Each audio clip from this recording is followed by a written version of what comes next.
आइए आज आपको ले चलता हूँ एक ऐसी रहस्य जिसे सुनकर शायद आप भी सोचने लगेंगे, आखिर उस रात यरूशलेम में ऐसा क्या हुआ था। यह कोई काल्पनिक कहानी नहीं है, यह घटना पवित्र बाइबल के पुराना विधान में दर्ज है, जिसका वर्णन हमें विशेष रूप से राजाओं का दूसरा ग्रंथ अध्याय 18 और अध्याय 19 तथा इसायाह नबी के ग्रंथ अध्याय 36 और 37 में इस घटना का उल्लेख किया गया है। 700 ईसा पूर्व यानी ईसा मसीह के जन्म से 700 वर्ष पहले समय था यहूदा के राजा हिजकिय्याह का शासन। उस समय यरूशलेम चारों ओर अपने शत्रुओं से घिरा हुआ था। शहर के बाहर एक विशाल सेना खड़ी थी। सैनिकों की संख्या इतनी अधिक थी कि यरूशलेम के लोगों के लिए बच निकलने का कोई रास्ता दिखाई नहीं देता। उस समय असूर का राजा शक्तिशाली सन्हेरेब अपनी विशाल सेना लेकर यहूदा के नगरों को जीतता हुआ यरूशलेम तक पहुंच चुका था। असूर के दूतों ने यरूशलेम के लोगों को डराने की कोशिश की। वे लोग यह कहकर यरूशलेम के लोगों का उपहास करते थे। वे कहते थे, तुम्हारा राजा तुम्हें नहीं बचा सकता और तुम्हारा ईश्वर भी तुम्हें हमारे हाथों से नहीं बचा सकता। चारों ओर भय था। वे चाहते थे कि यरूशलेम के लोग डरकर आत्मसमर्पण कर दें, लेकिन यरूशलेम के राजा हिजकिय्याह ने एक अलग रास्ता अपनाया। वह युद्ध की शक्ति पर भरोसा नहीं करने के बजाय प्रभु के मंदिर में गया और प्रार्थना की। उसने अपनी परिस्थिति और मुसीबत को प्रभु के सामने रख दी। उसने परमेश्वर से प्रार्थना की इस प्रकार, हे प्रभु, हमारी ओर दृष्टि कर, हम अपनी शक्ति पर नहीं बल्कि तुझ पर भरोसा रखते हैं। और तब भविष्यवक्ता इसायाह नबी के द्वारा परमेश्वर का संदेश आया, डरो मत, प्रभु ईश्वर तुम्हारे साथ है। लेकिन अब इस कहानी में आता है सबसे अद्भुत और रहस्यमय मोड़। रात हो चुकी थी, यरूशलेम शांत था। शहर की दीवारों के बाहर असूर की विशाल सेना अपनी छावनी में सो रही थी।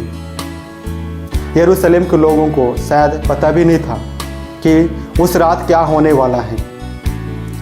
उस रात यरूशलेम की सेना ने कोई बड़ा युद्ध नहीं किया, ना कोई लंबी लड़ाई, ना कोई बड़ी युद्ध की योजना बनाई। और फिर उसी रात प्रभु का दूत निकला और उसने असूर की छावनी में 1,85,000 सैनिकों को मार डाला।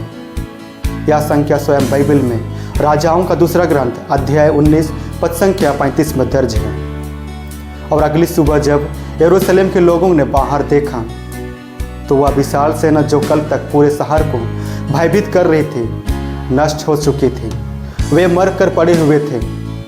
असूर की राजा सन्हेरेब को पीछे हटना पड़ा, क्योंकि सन्हेरेब का टेंट शहर से बाहर लगा हुआ था और वह भागकर निनवे नगर चला गया।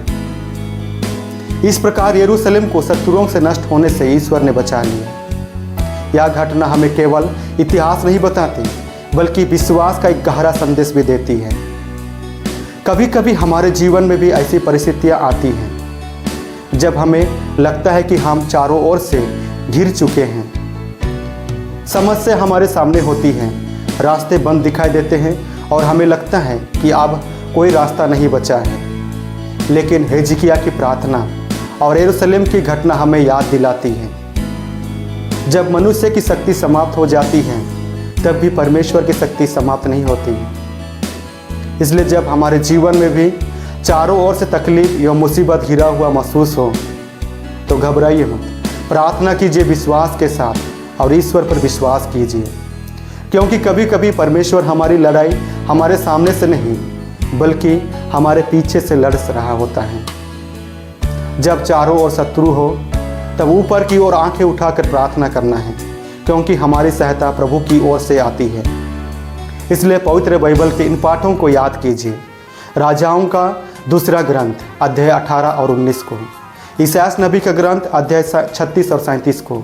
इन दोनों पाठों में ही, इन दो ग्रंथों में विशेष इनके बारे में विवरण किया गया है। धन्यवाद।